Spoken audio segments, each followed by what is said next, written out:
የ1960ዎቹ የክሩስቼቭና ኬኔዲ የኩባ የኒውክሌር ፍጥጫ መልኩን ቀይሮ ዳግም ከ60 ዓመታት በኋላ በትራምፕና ፑቲን መካከል አዲስ ውጥረት ፈጥሯል። የፑቲንና የትራምፕ መልካም ወዳጅነት በኢራንና በኩባ ጉዳይ አዲስ ፈተና እየገጠመው ነው። ፑቲን ለኢራን የድሮንና የሳተላይት ድጋፍ በማድረግ የአሜሪካ ጦር ቤዝና መርከቦች የኢራን ጥቃት ሰለባ እያደረጉ መሆኑ ዋሽንግተንን አስከፍቷል። አሁን ደግሞ ትራምፕ ኩባን ለመጠቅለል እየሄዱበት ያለውን ርቀት ለመግታት ፑቲን የወሰዱት እርምጃ የሁለቱን መሪዎች ወዳጅነት ወደ ባላንጣነት ያሳደገ ሆኗል። ኩባ በጨለማ ከተዋጠች ቀናት ተቆጥሯል። ትራምፕ ትንሿን ደሴት በነዳጅ ማዕቀብ አንቀው እያዳከሟት ነው። በሀገሪቱ እንቅስቃሴዎች ተዳክመዋል።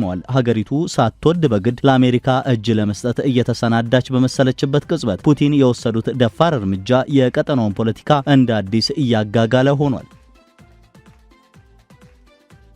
የካሪቢያን ደሴት የሆነችው ኩባ ዳግም በዋሽንግተንና በሞስኮ መካከል ለሚካሄደው የኃይል ፍልሚያ ማዕከላዊ የትኩረት ነጥብ በመሆን ላይ ብቅ ብላለች። በትራምፕ ማዕቀብ ምክንያት የነዳጅ እጥረት ሳቢያ በጨለማ የተዋጠችው ኩባ ራሽያ አለውልሽ እያለቻት ነው። በግምት 730,000 በርሜል የድፍድፍ ዘይት የጫነችና የሩሲያን ሰንደቅ ዓላማን የምታውለበልብ ግዙፍ የነዳጅ ጫኝ መርከብ ወደ ማታንዛስ ወደብ እያመራች ትገኛለች። መርከቧ መዳረሻዋ ላይ ለመገኘት የአንድ ሳምንት ያህል ጉዞ ቢቀራትም በሌላ በኩል ግን ዩናይትድ ስቴትስ የቬንዙዌላውን ፕሬዝዳንት ኒኮላስ ማዱሮን በቁጥጥር ስር መዋሏን ተከትሎ የጣለችውን ጥብቅ የነዳጅ ማዕቀብና የባህር ላይ ከበባ አጠናክራ ቀጥላለች። የዶናልድ ትራምፕ አስተዳደር ኩባ ከራሽያ የሚመጣላትን የነዳጅ አቅርቦትን እንድታገኝ የሚያስችላትን ማንኛውንም አይነት ጊዜያዊ ፍቃድ ወይም ማለፊያ እንዳታገኝ በይፋ አግዷል። ፕሬዝዳንት ዶናልድ ትራምፕ በሰጡት ይፋዊ መግለጫ ኩባን እንደሚጠቀልሉና በደሴቲቱ ላይ የፈለጉትን ነገር ለማድረግ ሙሉ ስልጣን እንዳላቸው በግልጽ ተናግረዋል።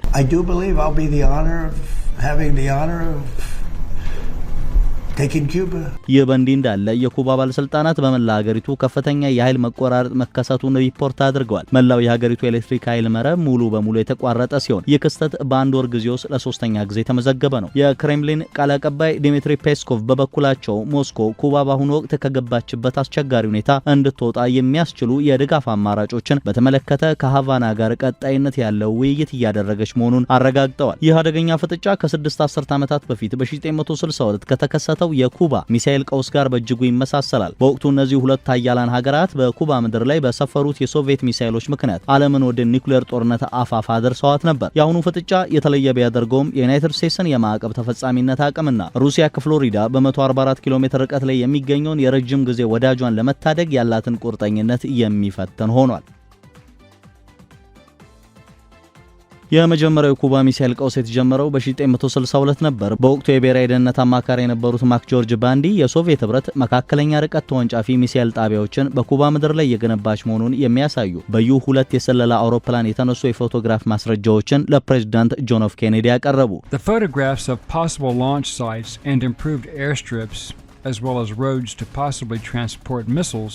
የሚሳኤል ተከላ የተከናወነው በሶቪየቱ መሪ ኒኪታ ክሩስቼቭ እና በኩባው መሪ ፊደል ካስትሮ መካከል በተደረገ ሚስጥራዊ ስምምነት መሰረት ነበር። ክሩስቼቭ በኋላ ላይ የህይወት ታሪካቸው ላይ እንደገለጹት ይህ ሐሳብ የመጣላቸው በግንቦት 1962 በቡልጋሪያ ባደረጉት ጉብኝት ወቅት ነበር። ይህም በጥቁር ባህር ማዶ በቱርክ ምድር ላይ የሰፈሩት የአሜሪካ ጁፒተር ሚሳኤሎች በፈጠሩባቸው ስጋት የተነሳ የመነጨ ስሜት ነበር። የቀድሞ የዋርሶ ስምምነት ጦር አዛዥና ቁልፍ ስትራቴጂ ቀያሽ የነበሩት ጀነራል አናቶሊ ግሪብኮቭ በ1992 ይፋ እንዳደረጉት የሶቪየት ህብረት እስከ 1962 የበጋ ወቅት ማብቂያ ድረስ 43000 የሚጠጉ ወታደሮችን በኩባ አስፈራ ነበር። ይህ ቁጥር ዩናይትድ ስቴትስ ይኖራሉ ብላ ከገመተችው 10000 ወታደሮች በብዙ ጥፎች እየጨመረ ነበር። የተሰማራው ኃይል የጸረ አውሮፕላን መከላከያ ዘዴዎችን፣ የአሜሪካን ዋና ምድር ሊመቱ የሚችሉ መካከለኛ ርቀት ተወንጫፊ ሚሳኤሎችን፣ ቦምብ ጣይ አውሮፕላኖችንና ታክቲካዊ የኒውክሌር መሳሪያዎችን ያካተተ ነበር። በቅርቡ ይፋ የሆኑ የሲአይኤ ሰነዶች እንደሚያረጋግጡት የአሜሪካ የደህንነት ተቋማት የወታደሮቹን ብዛትም ሆነ የታክቲካዊ የኒውክሌር መሳሪያዎችን መኖር ገና በጅምሩ አሳንሰው ተመልክተውት ነበር። ፕሬዝዳንት ኬኔዲ የብሔራዊ ደህንነት ምክር ቤት ስራ አስፈጻሚ ኮሚቴን ከሰበሰቡ በኋላ በቴሌቪዥን ባደረጉት ንግግር በኩባ ላይ የባህር ላይ ኳራንቲን ወይም ጥብቅ ከበባ መጣሉን አወጁ። በንግግራቸውም ዓላማችን የሀያላን ድል ሳይሆን የፍትህ መረጋገጥ ነው። በአሁኑ ወቅት የመረጥነው መንገድ በአደጋ የተሞላ ነው። ነገር ግን እንደ ሀገር ካለን ባህሪና ድፍረት ጋር የሚስማማው መንገድ ይህ ብቻ ነው ብለዋል። በዚያው ዕለት ኬኔዲ ለክሩስቼቭ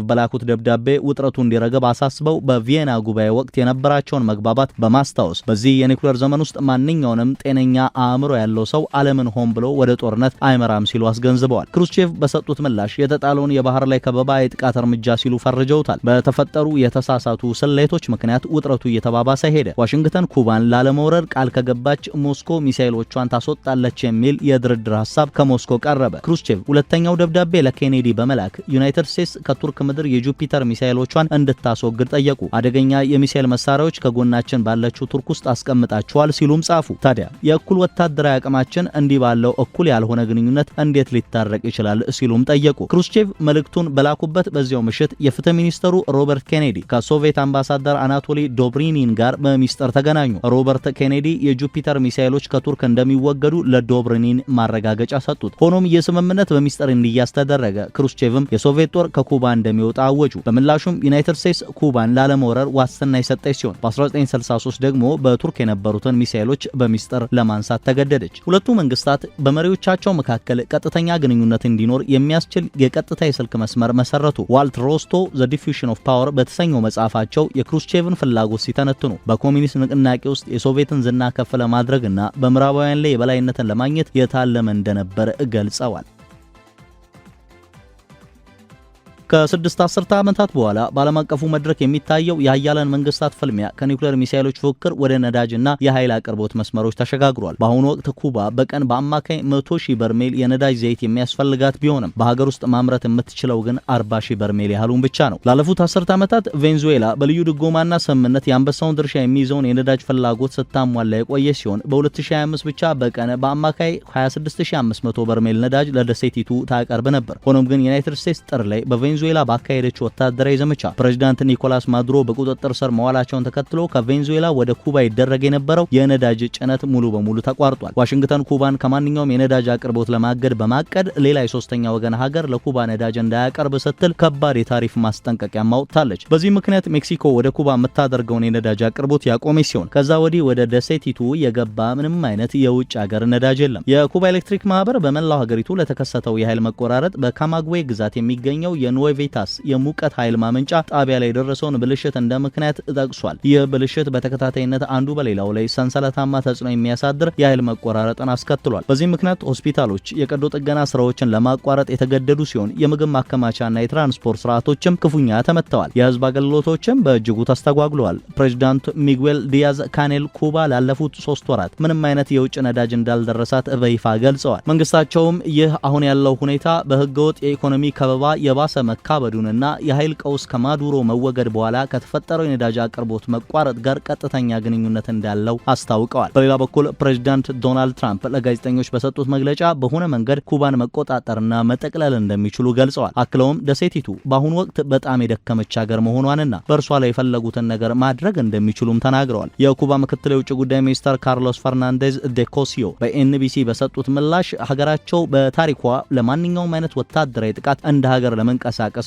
ዝግጁ መሆኗን ገልጸው ነገር ግን እንዲህ ያለው ወታደራዊ እርምጃ ይወሰዳል ብለው እንደማይገምቱ ተናግረዋል። ከዩናይትድ ስቴትስ ጋር በሚደረገው ማንኛውም አይነት ውይይት ውስጥ የስርዓት ለውጥ የሚለው ጉዳይ ፈጽሞ የማይታሰብ መሆኑንና የመንግስት መዋቅርም ሆነ የሰው ኃይል ጉዳይ ለድርድር እንደማይቀርብ አጽንኦት ሰጥተው ተናግረዋል። በላቲን አሜሪካ የሚገኘውን የአሜሪካ ጦር የሚያዙት ከፍተኛ ጀነራል በሰጡት ምስክርነት ግን ሰራዊቱ ኩባን ለመውረር ምንም አይነት ልምምድም ሆነ ዝግጅት እያደረገ አለመሆኑን ገልጸዋል። ሩሲያ በኩባ የተፈጠረውን የነዳጅ እጥረት ለመሙላት ፈጣን እንቅስቃሴ ጀምራለች። የሩሲያ መንግስት ንብረት የሆነችውና ከ730,000 በርሜል የሚሆን ድፍድፍ ነዳጅ ከፕሪሞርስክ ጫና የተነሳችው አናቶሊ ኮልድኪን የተሰኘችው መርከብ ጉዞዋን ጀምራለች። የብሪታንያ የባህር ኃይል መርከቦች ይቺን መርከብና መጀመሪያ አጅቧት የነበረውን የጦር መርከብ በእንግሊዝ ካናል በኩል ሲያልፉ በቅርበት ሲከታተሉ የነበረ ሲሆን በኋላ ላይ አጃቢው የጦር መርከብ ተለይቷል። የባህር ላይ መረጃዎችን የሚተነትኑ ተቋማት መርከቧ የምታመራው ወደ ኩባ ትልቁ ነዳጅ ተርሚናል ወደ ሆነው ማታንዛስ መሆኑን ገልጸዋል። የክሬምሊን ቃል አቀባይ ዲሚትሪ ፔስኮቭ በሰጡት መግለጫ ሞስኮና ሃቫና በባለሙያና በስራ ደረጃ ግንኙነታቸውን መቀጠላቸውንና ሩሲያ የተቻላትን ድጋፍ ሁሉ ለማድረግ ዝግጁ መሆኗን ገልጸዋል። ባለፈው ወር የኩባውን የውጭ ጉዳይ ሚኒስተር ብሩኖ ሮድሪጌዝን በሞስኮ ተቀብለው ያስተናገዱት ፕሬዝዳንት ቭላዲሚር ፑቲን የዩናይትድ ስቴትስ ማዕቀብ ተቀባይነት የሌለው መሆኑን ኮንነዋል። የውጭ ጉዳይ ሚኒስተሩ ሰርጌይ ላቭሮቭም በኩባ ላይ የሚደረገውን ኢኮኖሚያዊና ፖለቲካዊ ጫና በመቃወም የሩሲያን ጽኑ አቋም በድጋሚ ገልጸዋል። ቀደም ሲል በሁለቱ ሀገራት መካከል የተደረጉ ወታደራዊ የትብብር ስምምነቶች የጋራ ልምምዶችን፣ ስልጠናዎችን፣ የመሳሪያ እድሳትን የሚያካትቱ ሲሆን ራሽያ በ2024 ካዛን የተባለችውን የኒውክሌር ሰርጓጅ መርከብን ጨምሮ ሌሎች የጦር መርከቦችን ወደ ሃቫና ልካ እንደነበር ይታወሳል። የኤነርጂ ተንታኞች እንደሚሉት የአንድ መርከብ የነዳጅ ጭነት ለኩባ የ2 ሳምንት ያህል እረፍት ሊሰጣት ይችላል። ሩሲያ ቀደም ሲል በቀን በአማካይ 7000 በርሜል ነዳጅ ታቀርብ ነበር። በ2014 ኩባ ከሶቪየት ዘመን የነበረባትን $32 ቢሊዮን ዕዳ 90 በመቶውን መሰረዟና ከዚያም በኋላ 32000 በርሜል ነዳጅ በየቀኑ በማቅረብ ሀገሩን ሲደግፍ ቆይቷል። የአሜሪካ ግምጃ ቤት መስሪያ ቤት በመጋቢት ወር ባወጣው መመሪያ በሌሎች ግጭቶች ምክንያት የዓለም አቀፍ የነዳጅ ዋጋን ለማረጋጋት ሲባል በባህር ላይ ላለ የሩሲያ ነዳጅ ለተወሰነ ጊዜ የሰጠው የማዕቀብ ማቅለያ ኩባን እንደማይጨምር ለይቶ ገልጾም ነበር። ከዚህ የሁለቱ ሀገራት ፍጥጫ ጋር በተያያዘ የኢራን ጉዳይ ሌላኛው የግጭት ማዕከል ሆኗል። ሞስኮ ከዋሽንግተን ጋር እያደረገች ባለው ቀጣይነት ያለው ድርድር ሁለቱ የተለያዩ የግጭት አውድማዎችን በቀጥታ የሚያስተሳስር አዲስ የዲፕሎማሲያዊ ስልት አቅርባለች። የሩሲያ ልዩ መልእክተኛ ክሪል ዲሚትሪቭ በማያሚ ከተማ በተካሄደው ስብሰባ ላይ ለአሜሪካ ተወካዮች ስቲቭ ዊትኮፍ እና ያሬድ ኩሽነር አንድ የጥቅም ልውውጥ የሚል ሀሳብ አቅርበዋል። የዚህ ሀሳብ ዋነኛ ፍሬ ነገር ዩናይትድ ስቴትስ ስለ ሩሲያ ጦር ኃይሎች ለዩክሬን የምትሰጠውን የስለላ መረጃ የምታቆም ከሆነ ክሬምሊን በበኩሏ በመካከለኛው ምስራቅ ለሚገኙት የኢራን ወታደራዊ ኃይሎች የሚሰጠውን የስለላ መረጃ በተለይም በመካከለኛው ምስራቅ የሚገኙ የአሜሪካ ወታደራዊ ንብረቶችን ትክክለኛ መገኛ አድራሻቸውን ማጋራቷን መታቆም ይሆናል። ይሁን እንጂ ጉዳዩን በቅርበት የሚያውቁት ሁለት ምንጮችን ዋቢ በማድረግ እንደተገለጸው የትራምፕ አስተዳደር ይህንን የሩሲያን ጥያቄ ወዲያውኑ ውድቅ አድርጎታል። ምንም እንኳን የሩሲያ ወገን የቀረበውን ሀሳብ ቢክድም እንዲሁም አሜሪካ ጥያቄውን ውድቅ ብታደርገውም ጉዳዩ የአውሮፓ ዲፕሎማቶችን ትኩረት ስቧል። አውሮፓውያን ይህንን የሞስኮ እንቅስቃሴ በአትላንቲክ ማዶ ጥምረት መካከል